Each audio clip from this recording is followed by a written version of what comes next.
que se pode cair a minha luz. Ah, tudo bem. Se cair, eu já vou saber que caiu. Tá bom. Bom, a primeira coisa que eu faço é a área com a fórmula que nós já temos, né? Π vezes o raio ao quadrado, né? E aí o π, sempre esse número fixo, 3,14. E o raio, se o diâmetro é 100 centímetros, o diâmetro é 1 metro. Então, o raio, metade, né? Vai ser meio metro ao quadrado, substituindo na fórmula, né? E aí, resolvendo isso, meio vezes 3,14 dá 0,785. Arredondando com duas casas decimais, 0,79 metros quadrados. Mas eu não quero saber a área, né? Quero saber o volume. O volume de um cilindro é a área que nós achamos aí, 0,79, vezes a sua altura, né? Então a altura 2,35. Isso para um pilar, né? Então vai ser 0,79 vezes 2,35, 1,8565, duas casas decimais, 1,86 metros cúbicos. Mas eu também não pedi para um pilar, pedi para 7 pilares, né? Então volume para 7 pilares vai ser 7 vezes 1,86. Então, 7 vezes 1,86 dá 13,02. Usando-se a regra de arredondamento, né, que eu estou usando com duas casas decimais. Se deu um pouco mais, se deu um pouco menos, não tem problema, tá? É aí a regra de arredondamento que vocês estão usando. Mas tem que ser um valor próximo a esse volume aí de 13,02 metros cúbicos de concreto. Valor algum aí de concreto. Sim. Eu acho que a diferença de mim, o meu só deu mesmo no arredondamento que eu coloquei 0,78, né? Como tinha dado 85, eu arredondei para menos. O senhor já arredondou para mais, né? Pois é, estou usando a regra do arredondamento, né? Qual que é? Que a gente falou lá atrás, né? Os até 5 pega o menor, até acima de 5 é o maior. Menor, se for maior ou igual a 5, é o maior. Menor que 5 é o menor. Beleza. Então, aí recapitulando a regra de arredondamento, né? Números, eu quero ter duas casas depois da vírgula. Eu pego o terceiro número, se ele for maior ou igual a 5, o segundo número ganha 1 a mais, né? Quem que falou que bateu? Eu, Roberto. Legal, maravilha. Porém, não vou ficar brigando, tá? Por números próximos, tá? Se você colocou aí 10 metros cúbicos, aí não, né? Tá errado. 15, tá errado. Agora, 12,80 alguma coisa, 12,90 alguma coisa, 13,10, 13,15, enfim. São números próximos, né? Depende aí da regra de arredondamento que você acabou utilizando. Eu estou sempre utilizando... O meu deu 12,91, professor. Eu arredondei com 7,85. Tudo bem. Eu estou sempre usando duas casas depois da vírgula. Tá? Bom, o segundo aí. Possuo um buraco de, entre aspas, né, 4 por 10 por 2,5, desconsiderando-se empolamento e contração, que são questões aí que vamos ver na próxima aula. Qual o volume de terra necessário para realizar esse aterro? Bom, então aí é um único local, né, para se preencher. É uma conta direta exatamente do que foi colocado aí. Então eu tenho 4 por 10 por 2,5, né? Então, fazendo essa multiplicação aí, 4 vezes 10 vezes 2,5, eu chego em 100, né? Nem tinha me tentado aí que daria um número inteiro aí, 100 metros cúbicos. Nunca esqueçam a unidade, tá? Extremamente importante que a gente coloque a unidade, tá bom? Algum problema nesses dois exercícios? Sim, não? O meu bateu também. Bom, professor. Legal. Fazendo uma... Professor, Oi? então eu fiz igual o Elvis lá no arredondamento, eu acabei botando 0,78. Aí o outro resultado o resultado final aí foi um outro resultado, entendeu? Mas a fórmula eu acabei fazendo certo. Eu só errei mesmo no arredondamento. O resultado deu diferença de 10 litros só. Deu bem pouco, deu bem baixo. O resultado foi pequeno, Não, né? gente, ó, Teve uma gente, diferença pequena. deixa eu falar de novo, assim, gente. Os valores são... Rafael, tá? Pode ser que algum outro professor encrespe com essa questão aí, mas... a questão do arredondamento, eu estou usando 2 casas decimais. Se o seu valor der próximo a isso, eu não vou implicar com isso, tá, gente? Você chegou no valor próximo, ok, pronto. É a mesma coisa, assim, você tem uma conta bancária com R$1 milhão, eu faço um Pix para você de 10 centavos. Você vai ficar mais rico por causa disso? Não vai, né? É um valor muito pequeno, né, dentro do montante que tem, né? Então, assim, se o seu valor deu 12,98, 12,90, 13,10, 13,15, são valores próximos ao valor, né, que se deu aí por conta do arredondamento que você acabou considerando ou não. Agora, se o seu valor deu 15 metros cúbicos, 10 metros cúbicos, aí tem alguma passagem que, né, que não foi feita corretamente, né? Então, assim, não vamos tornar as aulas um bingo, né? Ah, o meu deu 12,97, joguei. Valores próximos são aceitáveis, tá? Eu colocando aqui forma que eu não fico implicando com isso. E em topografia a gente vai ter muito disso, muitos valores aí que chegam, são próximos ou não sei o que. Agora, se vocês querem que o resultado de vocês dê exatamente o que está dando o meu, volto a falar, estou usando 2 casas decimais de arredondamento. Então, toda conta que eu faço, o resultado arredondo com 2 casas, e assim sucessivamente.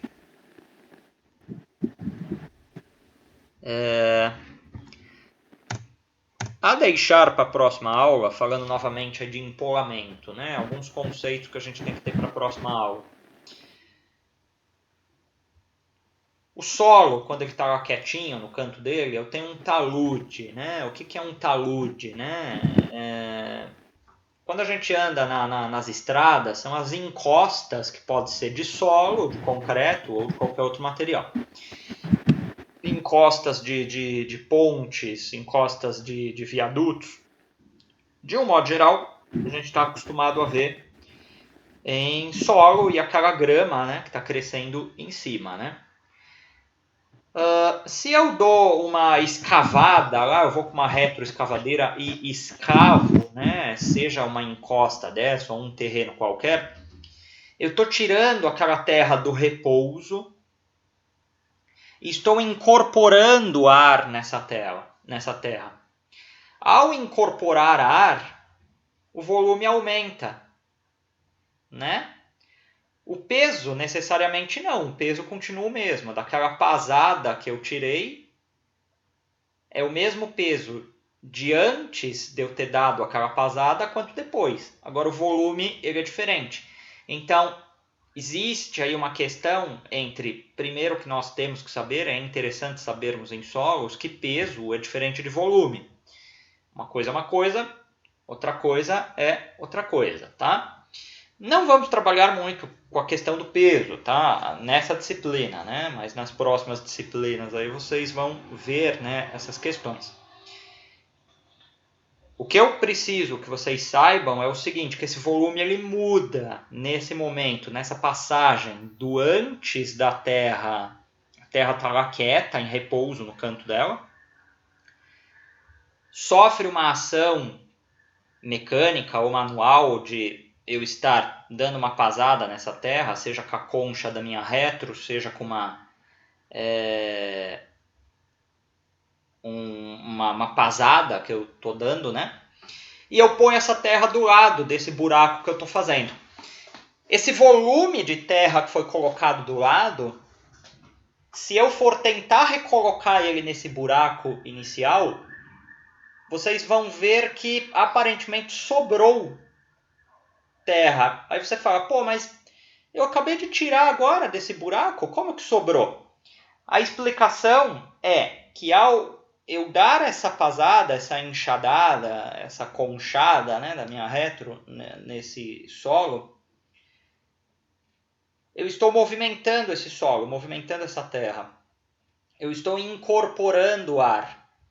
O ar incorporado às partículas do solo faz o volume aumentar. O ar ocupa espaço entre as partículas do solo. Ao aumentar de volume, se eu simplesmente coloco esse solo novamente nesse buraco, vai sobrar alguma coisa, a não ser que eu faça uma compactação. Ao fazer uma compactação, aí sim, essa terra vai voltar ao que ela tinha lá inicialmente, lá atrás, preenchendo esse buraco, esse vazio por completo, porque quando eu faço a compactação, eu estou expulsando os vazios que tem entre as partículas do solo. E aí entra uma questão também, e as nossas aulas de solo, inicialmente, elas vão ser um pouco repetitivas, porque nós temos que buscar sempre vários conceitos que nós falamos lá atrás para podermos utilizar nas aulas novas. E aí surge uma pergunta, né, sempre capciosa, né? Por que eu faço compactação de solo nas obras?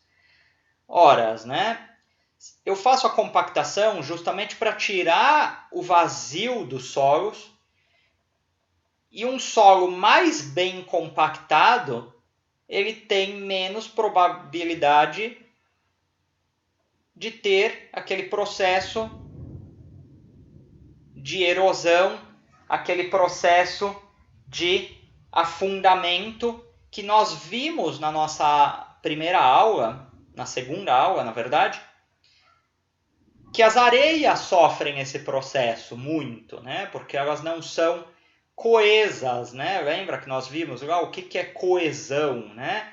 É junto, né? Onde as partículas desse solo, quanto mais juntas elas são, mais coesas elas são.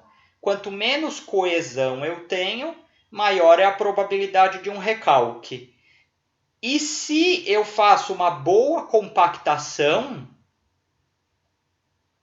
menor é a probabilidade de recalque, porque menor é a quantidade de ar incorporado nesse solo. Logo, eu estou reforçando o solo, deixando ele mais coeso, né?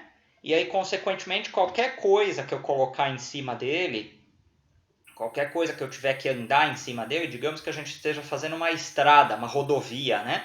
Lógico que depois a gente vai entrar com rachão, lastro, né? Sublastro, e aí toda a camada do eixo carroçável, né? Onde os carros correm, né?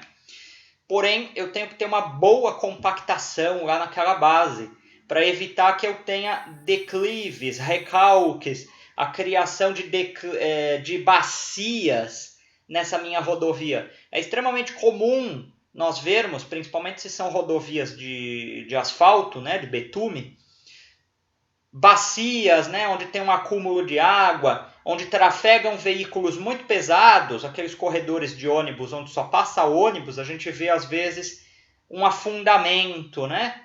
O que pode ter acontecido lá, né? Tudo entrando na esfera, aquela historinha do médico, né? Que eu já falei para vocês, né?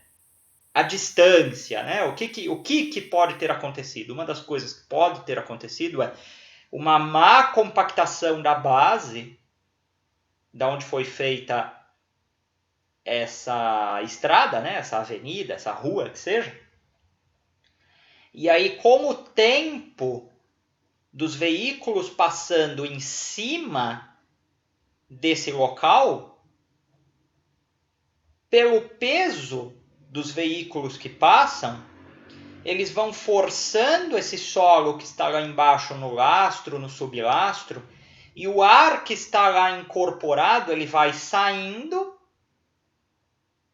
e esse vazio que era ocupado pelo ar, ele começa a ser ocupado pelas partículas do solo, e aí ocorre esse recalque, ocorre esse declive, tá? Então, para começarmos a falar desses assuntos, nós ainda vamos falar muito dessa questão dos vazios incorporados dentro do solo. A gente vai começar a falar do fator de empolamento e depois do fator de compactação, que são dois índices, dois conceitos extremamente importantes quando nós trabalhamos com obras que envolvam o solo, obras de terraplanagem, obras de movimento de terra, tudo isso são sinônimos, né?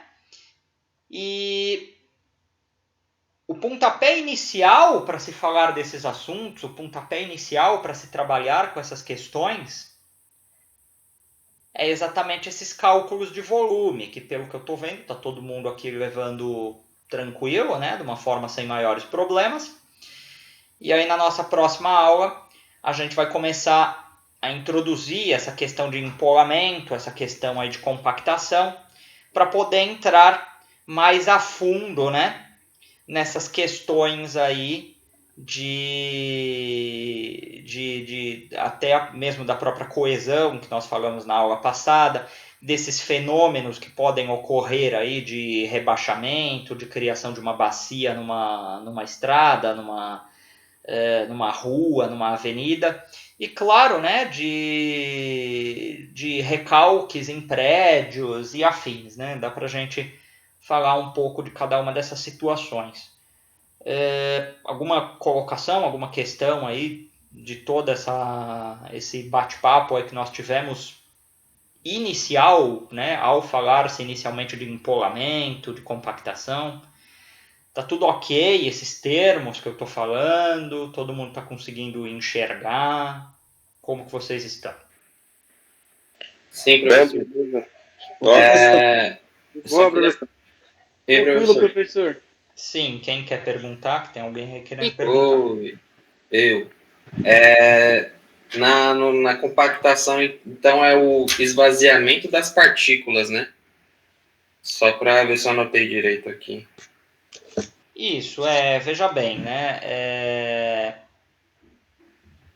Quando eu faço a compactação, e existe diversas formas de eu fazer com compactação, existem vários equipamentos, a gente vai falar até um pouco desses equipamentos, mas, resumidamente, esses equipamentos eles têm a função de gerar um peso em cima do solo, e esse peso gerado por esse equipamento, ele expulsa o ar que está incorporado nesse solo, tá?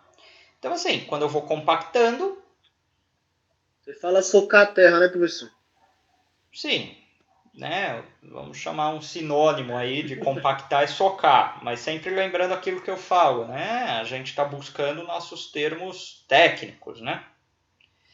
Então, se você pôr num relatório... Normalmente, né? Se você manda um e-mail falando que você está socando a terra, não é muito interessante, né? Você está compactando a terra, né? É top, mano. Olha só com essa terra. Vai que o operário é seu, o apelido é terra. Então, mas aí é um ponto importante também, né? A gente tem que saber, a gente tem que ter o linguajar de todos, né? Num canteiro de obras, né? Eu falo isso por experiência própria, né? O que eu gosto, o que eu faço é num canteiro, né? De obras. Então, se a gente está falando com os técnicos, com os engenheiros, com os arquitetos, a gente tem que ter o nosso linguajar técnico. Agora, se a gente está falando com a nossa equipe de produção, a gente está falando com o nosso encarregado, nosso mestre de obras, a gente tem que falar da melhor forma possível para que ele entenda aquilo que a gente quer que ele faça, né? E se a gente tiver que falar socar a terra, a gente fala socar a terra, não tem problema nenhum. É só, né, buscar sempre a melhor forma de se expressar. Por vocês estarem aqui buscando a formação técnica, eu cobro termos técnicos, né? Bom, então, mas sim, né? Entendamos aí a compactação como socar a terra, né? E a função dela é exatamente eu expulsar o ar que está incorporado, né? Para que eu deixe essa terra mais compacta e entenda que ao deixar a terra compacta, eu estou diminuindo o volume, né? Por que eu estou diminuindo o volume? Eu estou diminuindo os vazios, então estou diminuindo o volume. É o contrário do que acontece quando eu mexo a terra, né? Eu mexo a terra, eu estou incorporando ar, então eu estou aumentando o volume. E é isso que a gente vai começar a fazer uns cálculos em cima disso na nossa próxima aula de solos. Professor, Sim. Então, se a gente compacta uma terra, um terreno, esse terreno ele fica mais assim coeso, ele fica mais firme, né? Tipo assim. Sim, o raciocínio é esse, né? A gente está melhorando, né, aquela terra que tem lá, né? A gente está deixando ela de uma forma melhor, né, para que a gente consiga fazer o que a gente quer fazer lá. Eu não estou entrando nesse mérito, né, porque eu posso fazer N coisas, né, mas como você mesmo disse, mesmo bem observou, eu estou deixando o meu solo mais coeso, né, estou deixando as partículas mais juntas, mais compactadas, com menos ar incorporado nesse solo. Super entendido, professor. E usei Obrigado. o exemplo aí de obras rodoviárias, né? Obras ferroviárias também, que aí é o que eu entendo mais até. A gente tem que ter uma ótima compactação, um bom sublastro, um bom lastro, né? Uma boa base, né? Para que não tenha surpresas desagradáveis quando os veículos estiverem passando lá em cima, seja um veículo rodoviário ou um veículo ferroviário, para que não haja problemas de recalque, né? Que não haja problemas aí de deslizamento de terra e afins, né? Aí uma curiosidade, eu falei daí das cristas, né? As cabeças de ponte, cabeças de viadutos. Quando a gente tem o talude natural, né? O talude natural é a terra e a grama, né? Nós temos lá terra e grama justamente porque as raízes dessa grama, elas entram dentro desse solo e elas acabam criando, né, várias raízes, né, lá dentro, assim, e todo esse emaranhado, esse ninho, né, dessas raízes acaba deixando esse solo mais rígido, né, acaba deixando ele mais firme, assim evitando deslizamentos, né? E aí vem também até a curiosidade, por que a estaca raiz se chama raiz, né? Justamente por isso, né? Porque ela acaba meio que criando essa teia, esse nicho, né, de raiz, né? Num fundo de bloco, num fundo de um radier, né? Eu quero, às vezes, colocar uma estaca raiz no fundo dessas estruturas. E aí ela tem esse nome justamente para imitar as raízes aí das plantas, né, as raízes das gramas, de qualquer coisa que seja, criando esse emaranhado, né, esse ninho aí, que acaba enrijecendo aquilo que está em cima, né? Alguma colocação, alguma pergunta dessa introdução que a gente fez? Essa introdução é para a próxima aula, né? Mas para ninguém sair com dúvida, alguma coisa? Professor, O empolamento, então, seria a incorporação de ar no solo. Isso. E aí existe o fator de empolamento, que a gente vai começar a falar dele na semana que vem. Cada tipo de solo tem um fator de empolamento, uns empolam mais do que os outros, tá? E aí a gente vai começar a desenvolver isso um pouco melhor aí em alguns cálculos para poder refletir melhor e essa conceituação inicial entrar melhor na nossa cabeça. Ah, entendi. Professor, Sim. e quando pegam, por exemplo, vai fazer levantar uma casa, e esse terreno, ele é argila, tipo, é aquela terra bem molhada mesmo, sei lá, bem argila mesmo o terreno, ele corre esse risco de ter ar dentro? Bom, então, aí nós falamos um pouco aí dos solos argilosos na aula 2, né? Recomendo que você veja lá a aula 2. E um solo argiloso, né, ele tende a ter menos vazios, mas não significa que ele não tenha vazios, né? Não tem como eu tirar 100% dos vazios de um solo, tá? Não tem como isso. Mas se eu comparo um solo argiloso com um solo arenoso, vamos imaginar aquela areia de praia e essa terra vermelha, né, que pega na mão, grudento na mão, né, como argila. O solo argiloso ele tem menos vazios do que o solo arenoso. Então o solo argiloso eu consigo compactar ele muito menos do que um solo arenoso, justamente porque ele já tem menos vazios do que um solo arenoso. Consequentemente, quando a gente fala que algo é mais coeso do que outra coisa, né, nós estamos falando que as partículas de um solo argiloso, o solo argiloso ele é mais coeso justamente porque as partículas de argila elas têm menos vazios entre elas, elas estão mais juntas, mais grudadas entre si, do que as partículas de um solo arenoso. Um solo arenoso não tem coesão, né? Um solo arenoso ele é muito... ele tem muito vazio entre eles, né? Quando que a gente observa isso? A gente joga um copo de água na areia, né? Aquela água, ela percola, né? Ou seja, ela entra quase que instantaneamente nessa areia, né? E vai embora. Se eu jogo esse mesmo copo d'água num solo argiloso, né? Na plantinha aí que eu estou regando, alguma coisa assim, você vê que essa água ela demora mais para entrar, demora mais para percolar, né? Justamente porque o solo argiloso ele tem as partículas mais juntas do que um solo arenoso, ou seja, o solo argiloso ele é mais coeso do que um solo arenoso e, consequentemente, o solo argiloso, por ele já ter menos vazios, eu consigo compactá-lo menos do que um solo arenoso, porque o solo arenoso ele tem mais vazios, então eu consigo compactá-lo mais do que um solo argiloso, tá?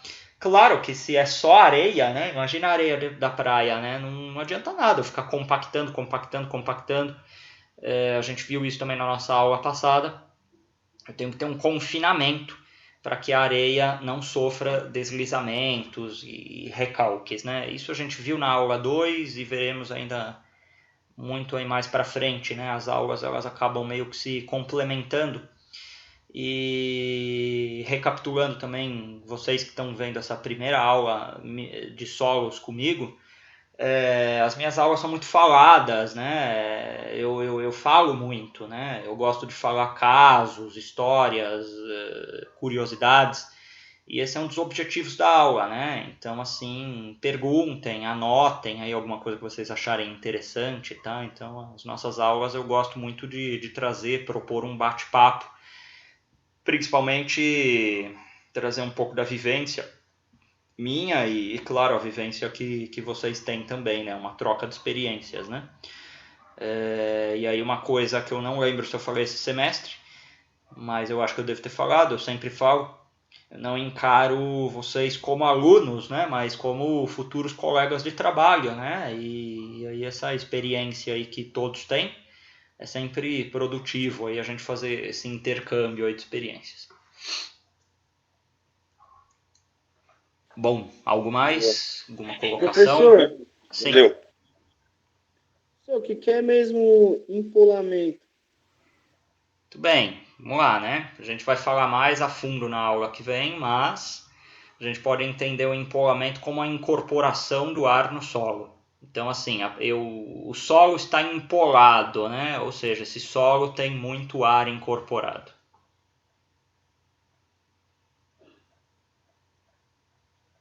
Certo? Beleza, professor, já anotei aqui. Beleza. Mas a gente vai conseguir refletir melhor isso quando a gente também começar a trabalhar com números, tá? Vai ficar bem visível, bem legal aí que o solo que tem a incidência de ar, ele aumenta de volume, né? A gente vai observar isso bastante com os exercícios da aula que vem. Tranquilo, professor.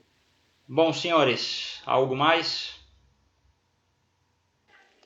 Professor, é empolamento e qual que é o outro que você falou? Compactação. Por enquanto é só empolamento. Compactação. Compactação? Uhum. Tá. É que aí é o oposto, né? É o oposto do empolamento. Mas não se preocupem, a gente vai ver isso com calma, com os exercícios, fica mais tranquilo aí da gente começar a assimilar esses conceitos. Bom, senhores, então me despeço. Sexta-feira a nossa aula de topografia, tá? E não se preocupem aí, esse semestre aí, vamos nos ver muito aí. Não esqueçam também, dúvidas, problemas, angústias aí, podem perguntar pelo WhatsApp sem maiores problemas. Tentem mandar escrito, tá? É mais tranquilo de eu responder para vocês. E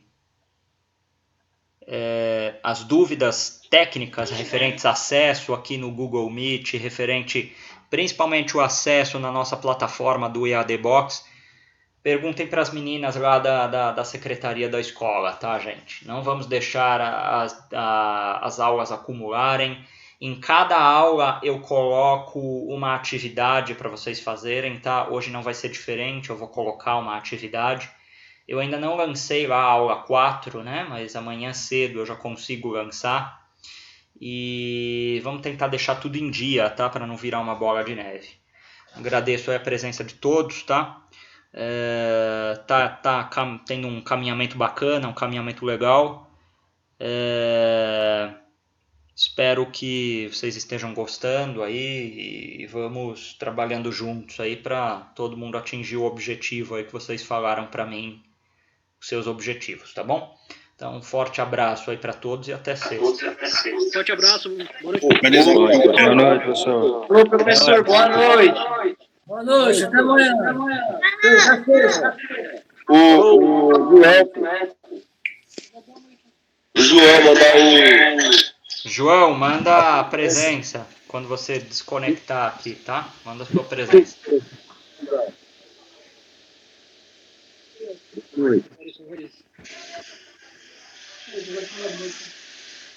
Não esqueça de mandar, João, por favor.